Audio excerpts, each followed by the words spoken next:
Beaucoup d'émotions, nous sommes de nouveau à Paris. Hier, vous le savez, nous étions reçus à l'Élysée. Et aujourd'hui, je suis en compagnie de M. Henri Chalet. Bonjour. Bonjour. Puisque nous sommes en résonance depuis le drame de Paris avec l'équipe de musique sacrée à Notre-Dame de Paris. Parce que notre association a voulu se poser deux questions. Qu'est-ce qu'on peut faire pour Notre-Dame, puisque nous, notre mission, c'est de répondre aux urgences, quelle que soit l'urgence. Et il se trouve que la magie de mon réseau lyonnais a fait que j'ai pas très loin, on reviendra, Jean Maune, qui est un maître verrier.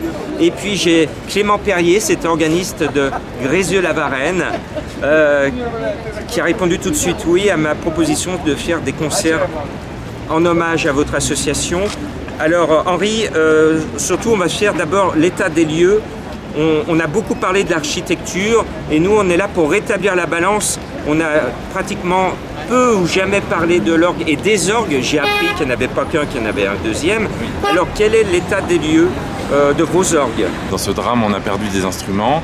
On pense évidemment au grand orgue qui s'en est plutôt bien tiré, même s'il est plein de poussière et qu'il y a sans doute de la pollution au plomb en plus, qu'il va falloir nettoyer les tuyaux un par un. Pour l'orgue de chœur, c'est beaucoup plus compliqué parce que les pompiers ont arrosé toute la nuit à l'intérieur de la cathédrale pour éviter que les cendres qui tombaient du toit ne déclenchent des feux dans les stalles et dans les chaises en bois qui sont à l'intérieur.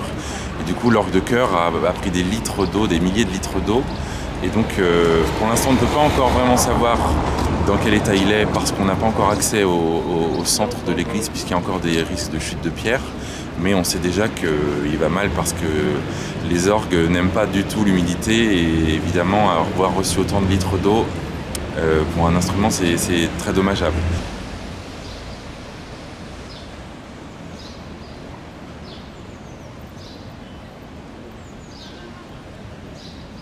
Alors les orgues, le grand orgue est, on peut dire, un peu épargné parce qu'il n'a pas souffert des flammes et de l'eau. Simplement, il est très très empoussiéré, puis il y a sans doute de la pollution au plomb aussi qui va un peu l'abîmer, donc il va y avoir quand même une restauration qui sera assez longue, il va falloir sans doute nettoyer les tuyaux un par un. Par contre, l'orgue de chœur, lui, a beaucoup souffert parce que les pompiers, pour éviter que ça prenne feu à l'intérieur, ont dû arroser beaucoup le chœur pour éviter que les stalles ne s'enflamment, et donc l'orgue a pris beaucoup d'eau. Et donc pour l'instant on ne peut pas encore y accéder parce que l'accès au chœur est interdit parce qu'il y a encore des chutes de pierre, mais on sait déjà que l'orgue a beaucoup souffert par l'eau. Et puis ensuite on a aussi perdu dans les sous-sols de la cathédrale, on a une salle de répétition et un vestiaire. On a perdu un piano à queue qui a été inondé avec toute l'eau des pompiers qui est partie dans les aires d'aération et qui sont partis ensuite dans le sous-sol.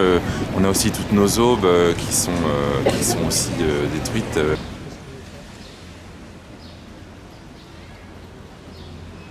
Donc voilà, l'état des lieux est assez compliqué pour nous du point de vue des instruments.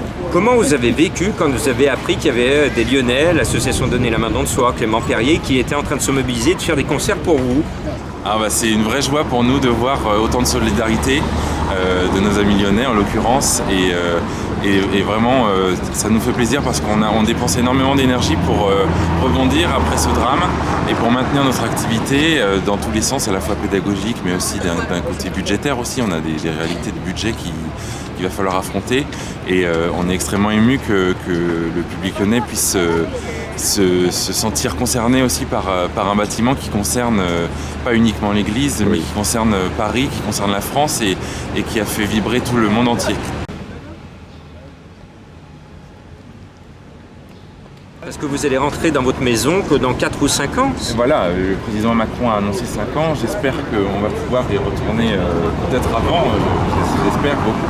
Mais pendant ce temps-là, il faut que nous, on puisse continuer notre savoir-faire. Voilà, on a vraiment un élan de solidarité et en plus, voilà, on a aussi les Lyonnais qui nous aident et ça vraiment c'est un vrai bonheur pour nous parce qu'on se sent soutenu de tous les côtés. Alors j'entends des personnes qui regardent ce message, les objets cultuels, quand vous avez visité l'état des lieux, quand vous êtes rentré, qu'est-ce que vous avez vu, qu'est-ce qui a été protégé, qu'est-ce qui a été endommagé? J'ai eu la chance de pouvoir rentrer une fois à l'intérieur. Et évidemment, ce qui est désolant, c'est de voir tous ces débris sont au centre avec les poutres qui sont tombées, etc. Mais ce qui est beau, c'est de voir aussi que les œuvres d'art qui étaient sur les côtés, dans les galeries, elles ont pu être sauvées rapidement.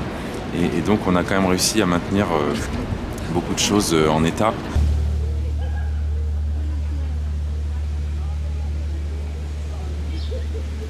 Il y a des objets que tout le monde connaît, par exemple l'autel qui est au milieu. Lui a été écrasé par la chute des poutres et des pierres qui sont tombées suite à la tombée de la flèche. Donc cet autel est complètement écrasé. Ensuite, on a réussi quand même, dès le soir de l'incendie, à sauver beaucoup de choses. Je pense aux reliques, je pense à la Sainte Croix, à la couronne d'épines, à la tunique de Saint-Louis. Voilà, il y a beaucoup d'objets précieux qui ont été mis à l'abri.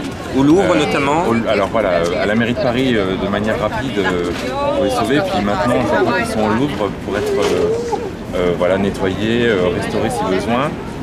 Il y a quelques objets liturgiques quand même qui ont sans doute qui ont souffert pendant l'incendie, mais globalement on a réussi à sauver pas mal d'œuvres d'art aussi. Il y a beaucoup de tableaux qui étaient dans les chapelles sur les côtés qui ont été retirés rapidement pour qu'ils ne soient pas trop abîmés, à la fois par la chaleur, par l'humidité de l'eau, etc. Donc on a quand même réussi à sauver beaucoup de choses. Les cloches médiévales qui nous servent aussi pour les concerts de musique médiévale et de chant grégorien. Elles ont été endommagées ? Tout cela a été endommagé par l'eau.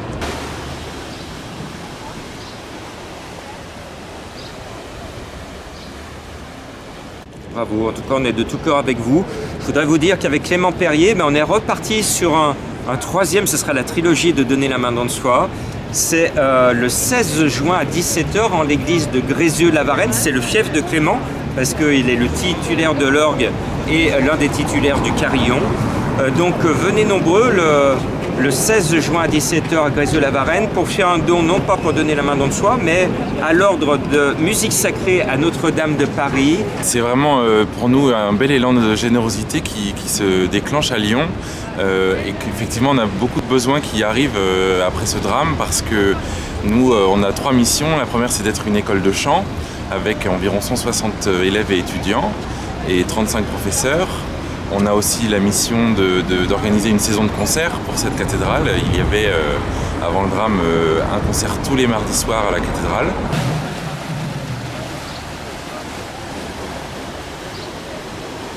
Et ce sera pour nous l'occasion, encore une fois, de rendre hommage à ce symbole du patrimoine de l'humanité, parce que là, c'est bien du patrimoine de l'humanité, parce que c'est un lieu qui parle au monde entier, qu'on soit croyant ou pas croyant de n'importe quelle religion, quelle que soit la couleur de sa peau. Notre-Dame de Paris, de tout temps, c'est le patrimoine de l'humanité. Et donc on se doit d'apporter notre petite pierre, donner la main dans le soir et de vous l'offrir. Pour aussi que le savoir-faire de la maîtrise ne s'arrête pas. Parce que quand il faudra revenir dans cette cathédrale dans 4 ou 5 ans, on l'espère, si on ne fait plus rien maintenant, on ne saura plus faire dans 5 ans.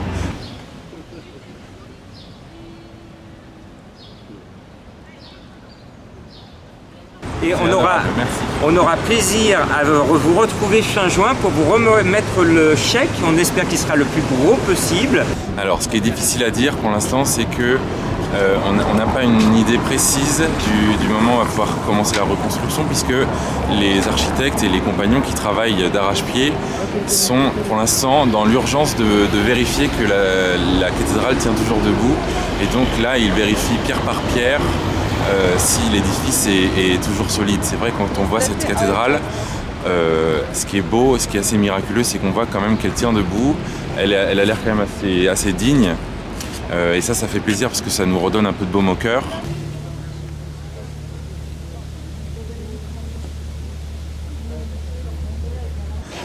Maintenant, c'est vrai que la restauration va commencer quand les architectes seront sûrs que déjà la cathédrale est consolidée et qu'elle tient bien debout et qu'il n'y a plus de risque.